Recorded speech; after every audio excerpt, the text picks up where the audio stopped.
साल 2020 के बाद एक बार फिर से कैलाश मानसरोवर की यात्रा शुरू होने जा रही है। 30 जून से इस यात्रा की शुरुआत होगी और उत्तराखंड से जो लिपू लेक का दर्रा है वो सबसे प्राचीन रास्ता है कैलाश मानसरोवर जाने का।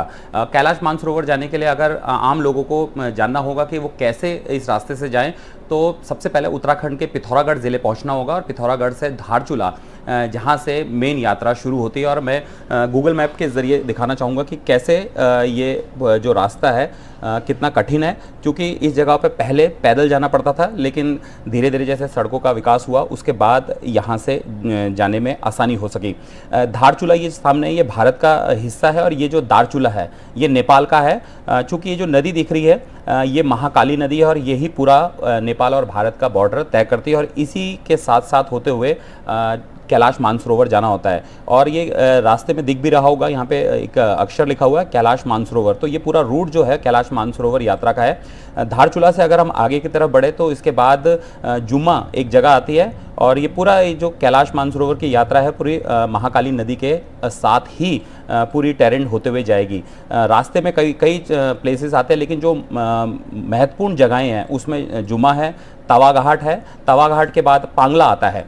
पांगला भी बिल्कुल नेपाल के पास है और जो नेपाल के लोग हैं वो पांगला में जो दुकानें होती हैं वहाँ से सामान खरीदने पे आते हैं। बिल्कुल यहाँ पर एक रास्ता भी है, पुल भी बनाया गया, झूला पुल है जिसके रास्ते आते हैं। ये जो पूरा टेरेंट दिखा रहा हूँ, ये येलो कलर की जो मार्किंग दिख रही है ये पूरा कैलाश मानसरोवर की यात्रा के लिए जाने का वाला रास्ता है। इसके बाद आती है व्यास वैली आती है। व्यास वैली भी ये उत्तराखंड में यानी इंडिया में है और ये पूरा जो डार्क कलर दिख रहा है ये नेपाल है। यानी हमें पूरा जो रास्ता है वो नेपाल के रास्ते होते हुए साथ साथ जाना था। मालपा ब्रिज आता है। ये मालपा ब्रिज बहुत पहले एक बार यहाँ पर एक मालपा गाँव है जहाँ पर एक लैंडस्लाइड हुआ था जिसमें कई लोगों की डेथ भी हो गई थी, तो तब से ये सामने आया और वहाँ पर उस समय जाने का रास्ता पैदल हुआ करता था। लेकिन मालपा में धीरे धीरे जैसे बीआरओ ने सड़क बनानी शुरू करी, क्योंकि बॉर्डर रोड है, उनको बनाने के बाद ये रास्ता आसान हो गया। फिर उसके बाद अगर बढ़ते जाएंगे तो आगे बूदी भी गढ़वाल मंडल कुमाऊं निगम जो है यहाँ ये बेसिकली पूरी यात्रा को संचालित करता है। और जो बूदी एक जगह है और यहाँ से लोग रेस्ट करते हैं और आगे की और छिया लेक पड़ता है। छिया लेक पोस्ट ऐसे ही है, सबसे हाईएस्ट पे है यहाँ पर, नेपाल से हम यहाँ पे नीचे देख सकते हैं। लेकिन छिया लेक से जाने के लिए बूदी से 36 मोड़ आते हैं, यानी 36 बैंड वाला रास्ता काफ़ी फेमस है और अक्सर जो हिमालयन ट्रैक पर जाना चाहते हैं वो इस रास्ते ज़रूर जाते हैं। लेकिन कैलाश मानसरोवर की अगर बात कर रहे हैं हम जैसे, तो कैलाश मानसरोवर चूँकि सबसे पुरानी यात्रा है और चीन तिब्बत तक ये जाती है, जहाँ पे कैलाश मानसरोवर और कैलाश पर्वत है जिसकी परिक्रमा की जाती है। गरब्यांग गांव आता है जहाँ के गरब्याल होते हैं। नपलच्यू ये भी एक गांव आता है यहाँ से होते हुए। जो सबसे पहले जो सबसे मेन पॉइंट है वो है गुंजी। गुंजी से पहले पैदल ही जाना पड़ता था, लेकिन अब गुंजी के बाद यहाँ पे सड़क हो गई है। सड़क के रास्ते हम जा सकते हैं आराम से। यहाँ से ओम पर्वत का रास्ता भी है गुंजी से और उसके बाद कैलाश मानसरोवर होता है, लेकिन आदि कैलाश जाने के लिए भी गुंजी से जाया जा सकता है।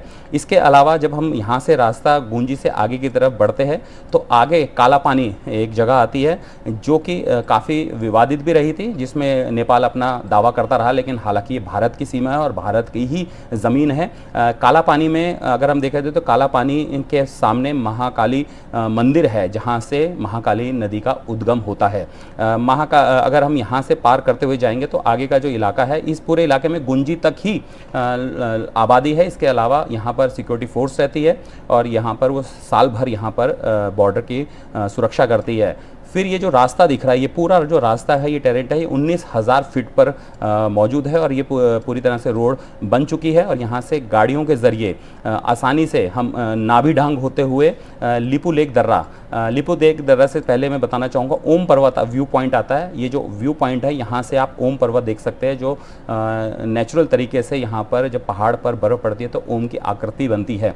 इसके अलावा जो आता है लास्ट जो आता है लिपू लेक दर्रा, यहाँ से आगे आम लोगों को जाना बिल्कुल मना है। यहाँ से पूरी तरह से बॉर्डर है और लगभग अगर देखा जाए तो लास्ट जो बॉर्डर है यहाँ पर जो कुमाऊं मंडल विकास निगम के नाभी डांग कैंप यहाँ पे, इसके बाद से यहाँ से जाना बिल्कुल मना है। और ये जो लिपू लेक दर्रा है जो मैं लास्ट आपको दिखाना चाह रहा हूँ कि जो पूरा लिपू लेक दर्रा है ये चीन बॉर्डर तक जाता है, चीन तिब्बत बॉर्डर तक जाता है। इसके अलावा यहाँ से पासपोर्ट और जो इमिग्रेशन के जो अधिकारी है वो यहाँ पर मौजूद रहेंगे। कैलाश मानसरोवर जो 30 तारीख से शुरू होगी, उसके बाद ये पूरा जो इलाका है ये चीन का है और मैप्योंग, इसे तिब्बती भाषा में ये जो कैलाश मानसरोवर से इसे मैप्योंग कहा जाता है। इसके अलावा जो माउंट कैलाश पर्वत जिसकी परिक्रमा की जाती है, ये चीन जो तिब्बत वाला हिस्सा है जहाँ पर चीन ने कब्जाया है, यहाँ पर पहुँचा जा सकता है। तो 30 जून से ये यात्रा शुरू होने जा रही है। यहाँ पर इस यात्रा के लिए अलग अलग तरीके होंगे, किस तरीके से इमिग्रेशन में वहाँ पर अधिकारी कौन कौन से कागज़ मांगते हैं। लेकिन इसमें जो पहले यात्रा हुआ करती थी, इस यात्रा में जाने के लिए लोगों को अपने तमाम तरह के, चाहे वो स्वास्थ्य के टेस्ट है, इसके अलावा पासपोर्ट है, वीज़ा है, ये सब भारत सरकार ही करके देती थी। और इसके अलावा एक टाइम भी होता था, इस समय यात्रा करनी है, और एक निश्चित संख्या होती थी, उस समय लोगों को यात्रा कराई जाती। लेकिन अब नए उसमें, यानी अब जब रास्ता भी जा सकता है, हवाई मार्ग के जरिए भी जाया जा सकता है, अब तो सड़क हो गई है, सड़क के जरिए भी जाया जा सकता है। तो देखना होगा कि किस तरीके से यात्रा में नई चीज़ें आती है। लेकिन इस यात्रा के शुरू होने के बाद करोड़ों हिंदू जो लंबे समय से, पिछले 5 सालों से इस बात का इंतजार कर रहे थे कि कब वो कैलाश मानसरोवर की यात्रा कर सकेंगे, वो दिन अब आ गया है। यानी 30 जून से 2025 से ये यात्रा एक बार फिर से शुरू हो जाएगी। देहरादून से एनडीटीवी इंडिया के लिए किशोर रावत।